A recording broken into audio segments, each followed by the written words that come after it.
Omukyalo oyo gwe mulaba mu kifaananyi bamuyita Nanchinga Damali. Okuva lwe yagenda mu ggwanga lya Oman, famire ye teddangamu kumuwuliza. Baakoma kumuwuliza ku kisaawe ng'asimbula ng'abakubira nti maama ne taata ngenze mu Oman kukola. Naye okuva olwo tebaddangamu kumuwuliza. Kati giri emyaka 2. Nsaba ontambuliza vidiyo eno nga bw'oyinza okusobola.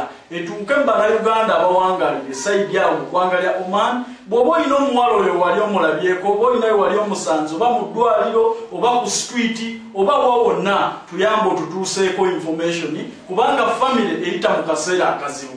Nyongera n'okukubiriza baganda bange mwenna, bw'oba oyagala okugenda ebweru, yita mu kampani, ate w'oyise fuba okulaba nti famire ye etegeera nti abantu bano be bakoze ki? Be bantutte. Mulekerawo okukukuta nga mugenda ebweru. Ofuna ebizibu famire yo n'edaaga nga terina weetandikira. Okugenda ebweru si kibi, si kyama, teryakuloga. Kakasa ndi famire ye Uganda abantu bamanya kututte. Kyamakulu nnyo musaasire famire zammwe nga temunnagenda bweru.